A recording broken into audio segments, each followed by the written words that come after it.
In part two of the lecture, we're going to understand how biology has naturalized gender difference between men and women.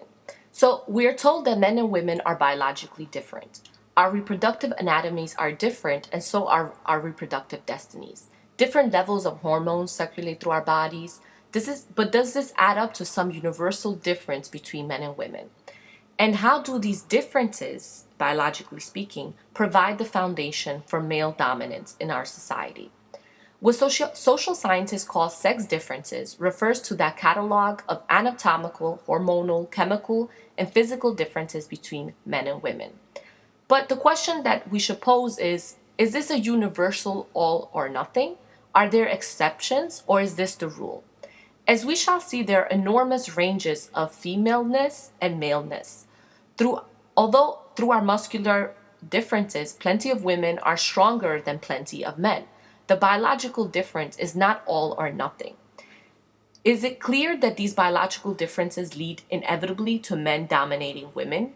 Could we not imagine a culture in which women's biological abilities to bear and nurse children might be seen as an expression of such ineffable power? Some social and behavioral scientists now use gender in a different way than we use the word sex. Sex refers to biological apparatus, the male and female, our chromosomal, chemical, and anatomical organization. Gender refers to the meaning that are attached to these differences within our culture.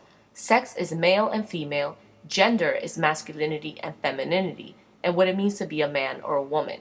While biological sex may not vary much, gender varies tremendously in our cultures. So, part of the reason why we are treated differently is because we are thought of by biology to be different.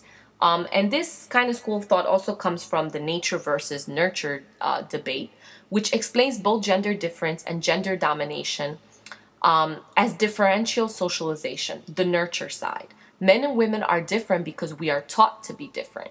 From the moment of birth, men and women are treated differently. Gradually, we acquire traits, behaviors, and attitudes that our culture defines as masculine or feminine.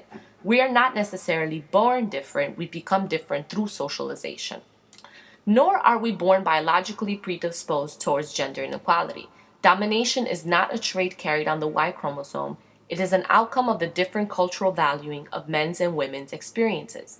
Thus, the adoption of masculinity and femininity implies the adoption of political ideas that what women do is not as culturally important as what men do. Developmental psychologists have also examined the ways in which the meaning of masculinity and femininity changes over the course of a person's life. The issues confronting a man about proving himself and feeling successful will change, as will social institutions in which he will attempt to enact those experiences. The meaning of femininity are subject to parallel changes, for example, among prepubescent women, women in childbearing ages, and postmenopausal women, as they are different from women entering the labor market and those retiring from it. But what do the nature and nurture schools have in common? Two main things. The first is that they both see men and women as different from each other, truly, deeply, and irreversibly different. Differences between men and women are greater and more decisive than differences among women and among men. Secondly, gender domination is an inevitable outcome of gender difference. That difference causes domination. To a biologist, it is because men are adept hunters or testosterone makes them more aggressive with other men and women too. Yet differences between men and women are not as greatly as differences among women and among men. Many perceive differences to turn out to be differences less based on gender and more on social positions people occupy. Gender difference is the product of gender inequality and not the other way around. So let's go more in depth with the ways in which gender has been biologically constructed. We have this general idea that our differences are wired and they are somehow biological. Although we can readily observe differences between men and women in rates of aggression, physical strength, math, verbal, emotional expressiveness, it's not true that all males, and no females are aggressive, physically strong, adept at math and science, and that all females and no males are nurturing, verbally adept, or emotionally expressive. These differences do not tell us about differences among men and among women. Biological explanations hold a place of prominence in our explanations of gender difference and inequality. For one thing, biological explanations have a ring of truth science to them.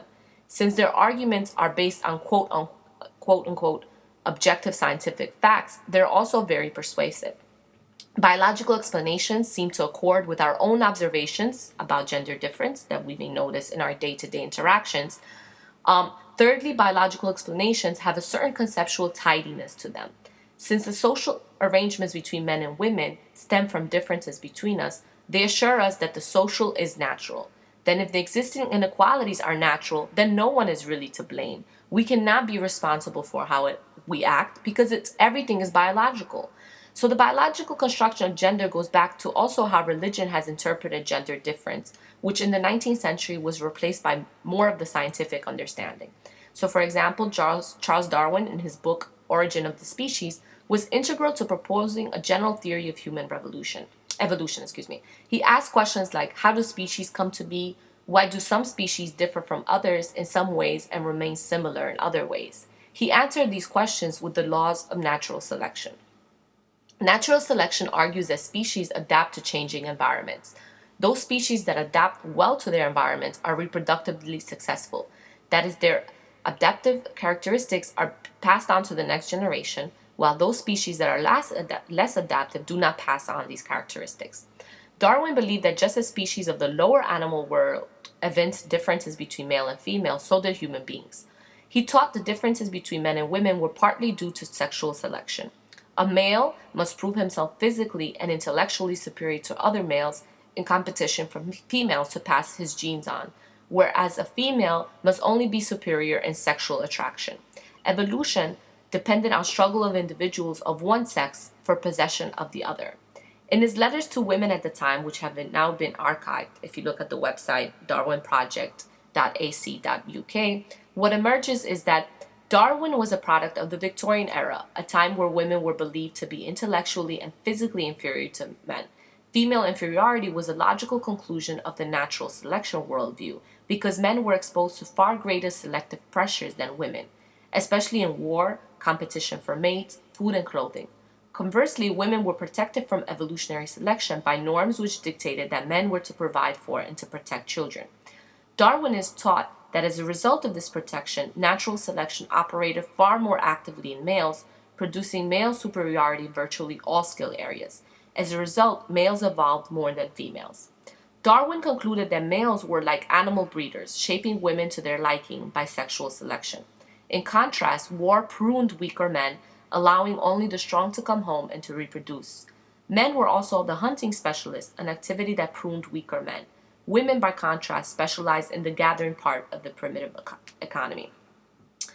So this argument continued well into the 1970s as a new field of social biology began, where it was argued that genes hold culture on a leash.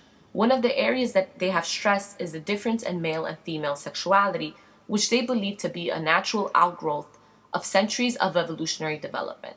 Men are somehow wired to be sexual predators, even on the prowl, to fertilize as many eggs as possible, many sperms on one egg, while women have a built-in biological tendency towards monogamy, fantasies of romantic love, commitment, and certain sexual reticence that can only be activated by chivalric male promises of fidelity.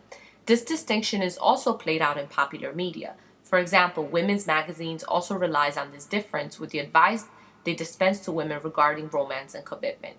These distinctions rely on particular notions of male and female behavior that are also rooted in biology. In the third part of the lecture, now we're going to turn into the ways in which gender became a sociological concept and moved away from biological definitions.